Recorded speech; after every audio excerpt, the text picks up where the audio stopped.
Assalamualaikum warahmatullahi wabarakatuh. Waalaikumsalam warahmatullahi wabarakatuh. Siang adik-adik semua. Siapa? Bagaimana kabarnya? Baik. Alhamdulillah. Sebelum masuk ke materi, absen terlebih dahulu ya. Ya Pak. Oke, Ardis Dwi Saputra. Hadir. Oke, Dela Astri. Hadir. Oke, Eviana. Sakit. Nggak hadir Pak, nggak tahu Pak. Fuad Isnaini. Hadir. Yes, bagus. Kemudian Mbak Indira. Izin. Izin. Isnaini. Nikah Pak. Izin. Izin. Mbak Kenya Forer. Hadir, Pak. Oh hadir lah. Lailatul Bilqisah. Hadir.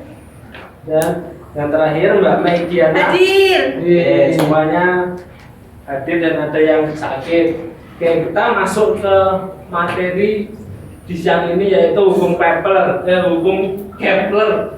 Nah, sebelum masuk ke materi, kita harus tahu terlebih dahulu. Nah, Bapak ingin menanyakan pertanyaan. Di galaksi kita ada berapa planet? 8. Nah, bagus. Nah, 9 Pak. 8. Oh, 8. Yang ke-9 itu Pluto. Kemudian dia dikeluarkan karena tidak memenuhi syarat sebagai planet. Nah, kemudian bumi itu mengelilingi matahari itu lintasannya berbentuk lingkaran atau apa?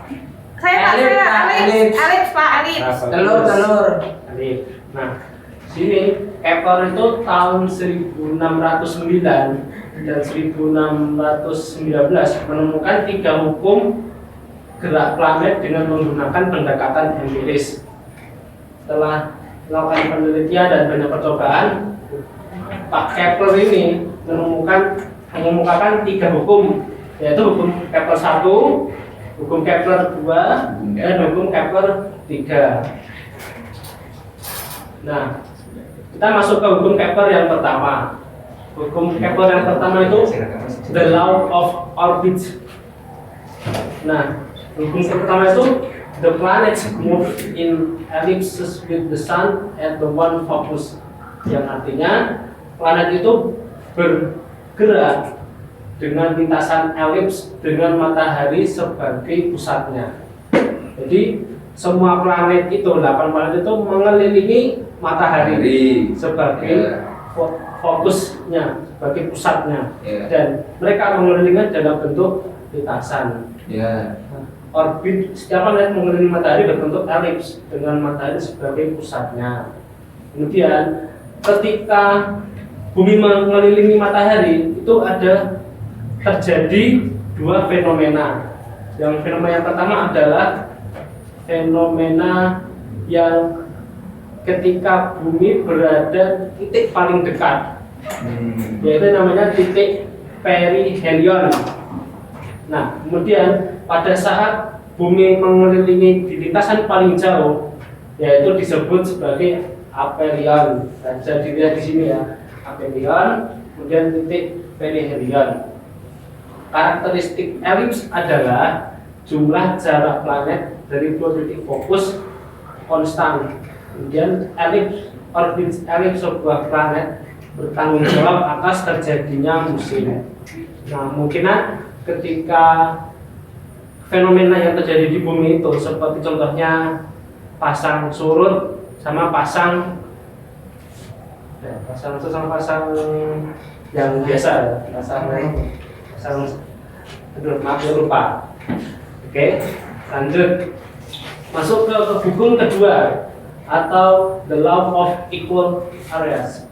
Nah, di sini Kepler mengemukakan hukum yang kedua, a radius vector from the sun to a planet sweep out equal area in equal times. Jadi suatu gerak dari planet yang mengitari matahari menjangkau suatu bidang luas segitiga yang sama dalam jangka waktu yang sama. Nah, bisa dilihat di gambar. Jadi ketika planet itu melewati dari titik P1 ke P2, jadi jarak mereka dari sini ke sini itu sama dengan luas ketika mereka dari jarak ke sini ke P3 ke P4. Nah, jadi luas A itu sama dengan luas B. Dari imajiner yang menghubungkan sebuah planet dan matahari menyapu area yang sama di angkasa dalam interval waktu yang sama saat planet mengorbit. Pada dasarnya planet itu tidak bergerak dengan kecepatan konstan. Kemudian kecepatan itu bervariasi sehingga garis yang menghubungkan pusat matahari dan planet menyapu area yang sama luasnya dalam waktu yang sama. Seperti yang dijelaskan pada hukum pertama, ketika dalam titik terjauh disebut aphelion, sehingga menurut hukum Kepler kedua, planet yang bergerak paling cepat berada di perihelion dan paling lambat pada saat di aphelion. Oke, masuk ke hukum yang ketiga Kepler, yaitu the law of periods. Kepler mengungkapkan the square of orbital period of a planet is proportional to the truth of its semi-major. Jadi kedua periode orbit sebuah planet itu sebanding dengan pangkat 2 sumbu semi-mayornya. Nah, kuadrat periode orbit planet berbanding lurus dengan kuadrat sumbu semi mayor orbitnya. Hukum ketiga Kepler menyatakan bahwa periode sebuah planet mengitari matahari meningkat dengan cepat seiring bertambahnya jari-jari orbitnya. Maka Kepler dapat menuliskan persamaannya sebagai T kuadrat berbanding dengan jari-jari pangkat 3-nya. Sehingga kita dapatnya persamaannya itu T kuadrat sebanding dengan R pangkat 3. Sehingga T1 kuadrat di T2 kuadrat itu sama dengan jarak jari-jari 1 pangkat 3 dan jari-jari 2 pangkat 3. Nah, sudah selesai Pak menjelaskan materinya. Sini ada contoh soal. Silakan nanti murid-murid adik-adik memfoto, kemudian dikerjakan di rumah sebagai tugas mandiri. PR, Pak. Ya, PR. Pak, aku mau minta tolong boleh nggak Pak? Ya, Pak. Kan tadi Bapak langsung jelasin Kepler 1 sampai 3. Tapi saya masih belum mengerti banget Pak, karena kan cepet banget ya. Boleh nggak kalau misal minggu depan itu diulangi lagi Pak dari Kepler 1, soalnya kan biar lebih mengena gitu Pak, karena saya mau ikut olimpiade, jadi biar lebih paham Pak.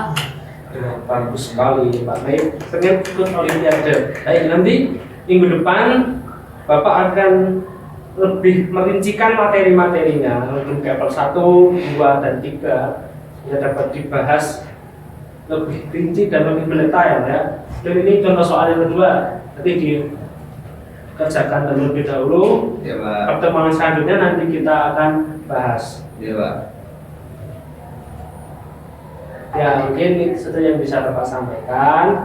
Jangan lupa dikerjakan tugas rumahnya, tugas mandirinya. Jangan mencontek ya, adik-adik. Mas PR Pak. Ya, Boleh dong kerja sama Pak. kalau kerja sama Diskusi boleh, dong, Pak. tapi kalau diskusi nggak apa-apa. Tapi jangan kita ikut diskusi terus tiba-tiba langsung minta itu, jangan boleh. Kita Iya. minta nanti kan.